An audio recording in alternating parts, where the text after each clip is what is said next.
everybody, welcome back to my channel. So today's video is going to be a bit of a different video for this channel, but I thought that a lot of people on Twitter said that they'd find it useful if I did a video of like what I read in a month video. So today I'm going to do sort of what I've read since like November, because I read a few books over the summer, but honestly I can't really remember them like that well. But I'm kind of going to do these now because like obviously at A level, you know, you need to read, and like I just like reading anyway for interest or whatever. So I have 4 books that I've read between like October half term and now. People are just making so much noise in my house, but I have 4 books between October half term and now that I've read, and I just thought I'd talk about a bit of them, a bit about the themes, a bit about what I thought about them, whether you should read them or whatever. And then I've also got 3 books that I want to read before I film the next video. I might not read those exact 3 books, but I thought it would still be useful. And also this will be useful for me because when I'm like writing my personal statement or when I need to like refer back to books, I am the worst. My memory's not very good with books for some reason.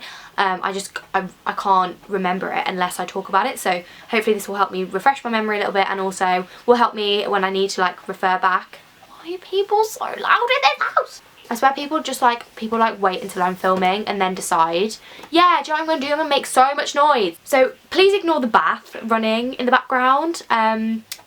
Just shoot me now. There's just so much noise. At least no one's building today. That's a good point. But the first book that I have read recently is Inside Story. Now this took me so long to read, not because I hated it or anything, just because obviously it's quite a big book, and I think it's like 400 pages, I think, and it's not a story as such, it's like a selection of little stories. So it's a guy called Philip Webster, and he was a journalist for the Times. I think it was the Times, unless I've completely forgotten that. And basically he was political correspondent, he worked in the lobby, he worked as a political editor. He kind of had worked around the Times, and he'd kind of been at the forefront of all major political scandals for like the last 30 years. If you get that reference, then I love you. But yeah, he's kind of been, you know, there for all of the big things like Thatcher, Major, you know, European exchange rate, EU, Gordon Brown, Blair, New Labour, Old Labour, Thatcher's downfall, all of that sort of stuff. So essentially it was just kind of a story about politics, intrigue and treachery from Thatcher to Brexit. So it kind of started with Brexit, because obviously when this was written, actually this was written just after Brexit, so it doesn't have about like the Labour leadership competition over the summer or anything like that.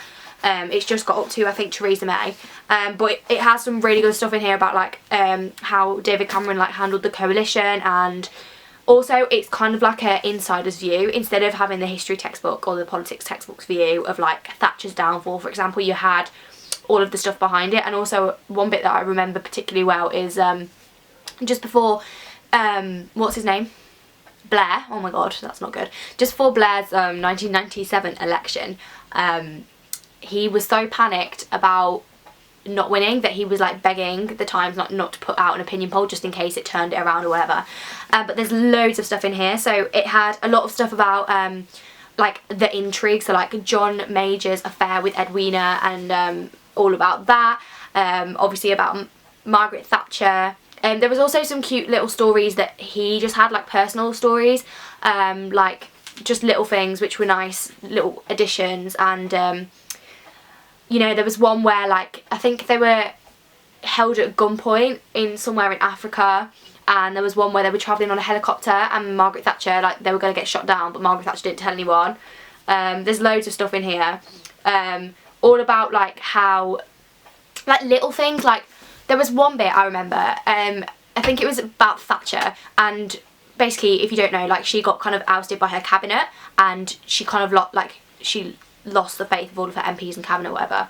And it was a story about how the rugby team of the Conservatives, she'd been rude to them, and they all voted, you know, the other way. So perhaps if she hadn't been rude to the rugby team that one time, because they all liked her before then, like she might not have like lost the first ballot or whatever. It's just like little things like that. There's loads of stuff. There's loads of like tiny little stories. Obviously I can't remember all of them because there were so many. There's one about Gordon Brown being naked. I remember that for some reason, but it's a very good insight into them as people. So you kind of have Thatcher, who's very like an eccentric communicator, and you've got like Major, who's a bit more reserved and a bit more unsure. You got Brown, who got so angry, used to smash glasses, and there's a lot about the fight between Brown and Blair. And my favourite bit of the book was the bit between Brown and Blair. I always find that really interesting, and it was all about sort of the intrigue and the fact that Brown was kind of out for Blair from the start, and all of the stuff about the referendums that were supposed to be held, the Euro referendum, devolution, all of that, and all of the beef that went behind the scenes with like Ed Balls and all of that, because he played a very, very big role, which I didn't know until I read this actually. And I didn't know that, I think it was it? Yeah, Tony Blair was so desperate to join the Euro that he literally said to Gordon Brown, like, if you hold a referendum, I will give you the Prime Minister. That's how desperate he was. Like, it never occurred to me how, like, there's just so much behind the scenes, and there's so much about Iraq and Libya, all of that sort of stuff, and it makes me sad that I can't remember all of it, because for some reason my brain just doesn't retain. It retains the irrelevant stuff. Like, I remember the bit about Gordon Brown being naked, and I remember the bit about them playing golf, but I don't remember like all of the important stuff. But it was such a good book. It was quite dense, not dense, but quite difficult to read. But it goes all the way from, it's got stuff about Jeremy Corbyn, it's got stuff about recent stuff, so if you just want to read the recent stuff. But this came out, literally, I bought it the week it came out, and it took me about 2 months to read, just because around Christmas it was quite a hectic time for me. But I would definitely recommend this if you like politics. It's quite a nice introduction into like a politics, but it's biased. Well, not like biased, but like it's from a personal point of view. It's not like a history textbook, it is someone's point of view. You have to bear that in mind. If you're just looking for like the history of politics, then read like a textbook or a biography or whatever. This is very much like the nuances of politics, like the little things that went on, like the ministers' lunches, and like all of the stuff that went on at the Times, and all of the sort of like things, like there was all in here about how the Times switched from like print to electronic, and how there was loads of strikes, and like the Times was like shut down for a bit. It was just beefy. So it's very much from his perspective, but I really, really liked it. Kind of talked about that one for a little bit too long there, didn't I? The next book I read straight after that was To Kill a Mockingbird. I've read this like so many times. This was my 4th time reading it. I read it at school in year 8, and then I read it twice after that, and then I saw it on my bookshelf and I was like, you know what, I really want to read that again. Also, I do American literature, so it does actually help quite a lot. At first I was like, oh, it will help with Gatsby, but actually it is set in the 1930s, isn't it? It's got to be set in the 1930s.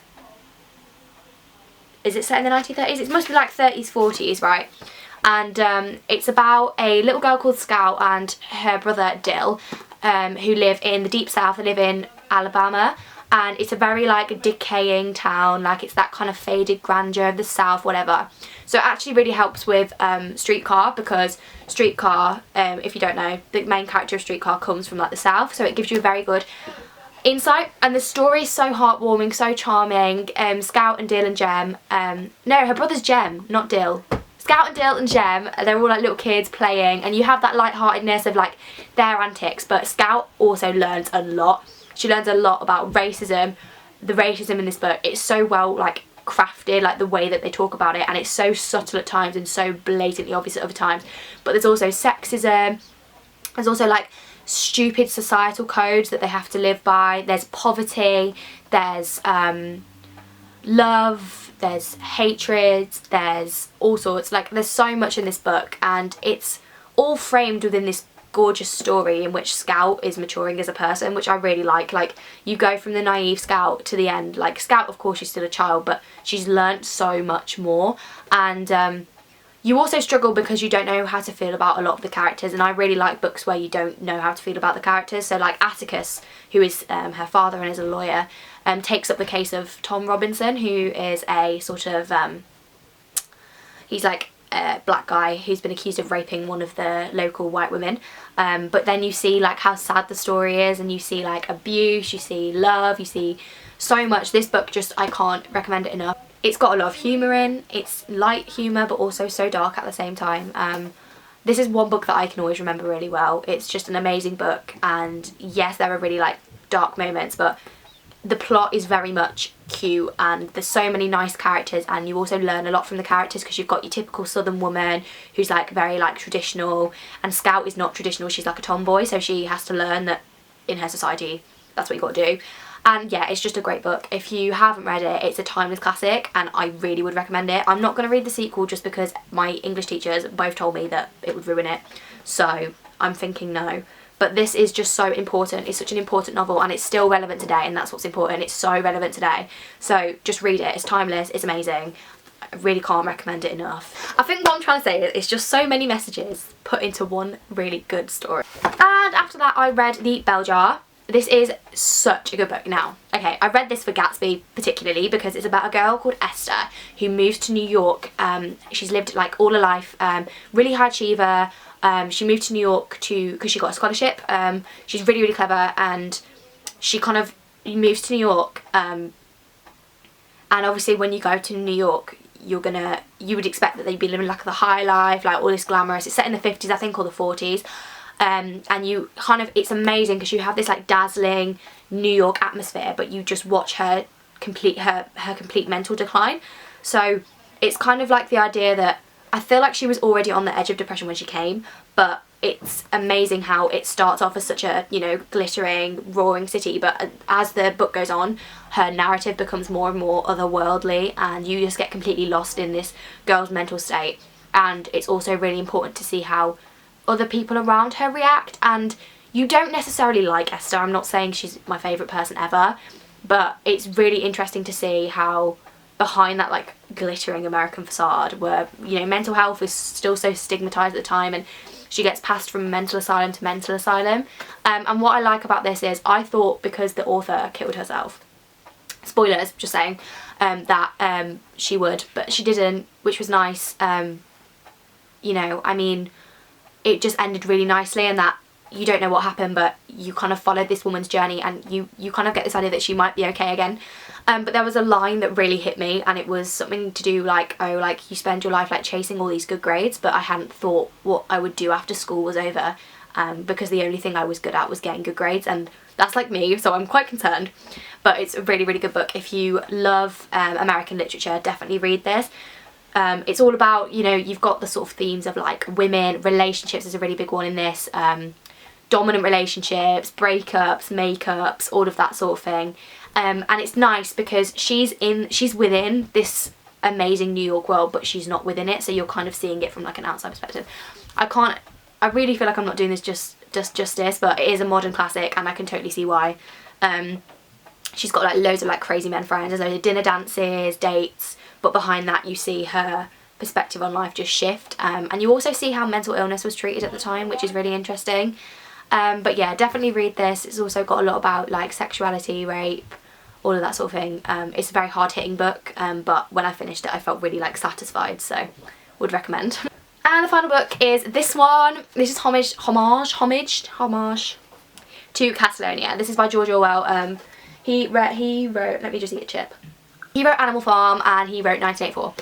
1984 is on my bookshelf. That is on my list of books to read, but it's not on the top because it doesn't link directly to my English spec. But I thought I'd read this because it links to my Spanish specification. George Orwell died very shortly after the war. He died in 1948? 1950, close enough.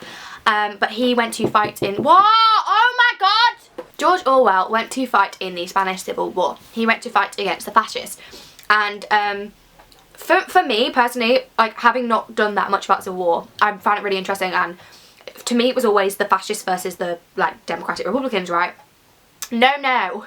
It was the fascists against the communists, who were against the anarchists, who were against everybody. The amount of intrigue and beef that was going on the Republican side was crazy. I always thought it was just a simple two-way fight, but the way George Orwell describes it is so insightful into the Spanish Civil War, because he went out and fought on the front. And what I really liked about this book especially was the perspective it gave you on the press.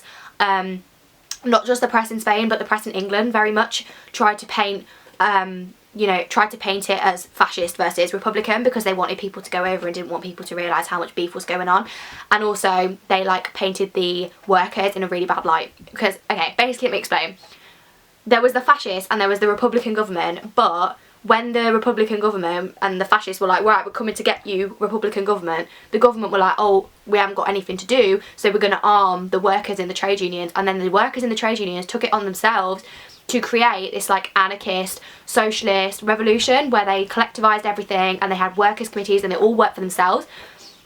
And he describes it in this book as sort of creating an entirely new society, and it was like Barcelona, like everyone treated each other equally, everything was shared, it was amazing, and it was like this amazing sort of sense of togetherness, and the sort of Spaniards were very much like working together in Catalonia. But when he went out to the front, things changed when he got back. So not only do you have this really vivid description of the front, which I found really interesting, like how it's not how I thought it was, it's not like a all-out war, like it was very boring, and like it was just, yeah, you have to read it, but it's a very vivid description of the front and the people that he meets at the front. But it's also a description of the intrigue and everything that was going on in Barcelona, the street fighting, the suppression of the POUM, the suppression of people, the like arrest of like how many people got arrested on the Republican side is crazy. I always thought it was the fascists, but the Republicans were just as bad. It is biased, I'm just saying it now, it's not a one-sided account at all, like you can totally tell that it's biased, but obviously he has a right to, and he justifies his opinions very much so.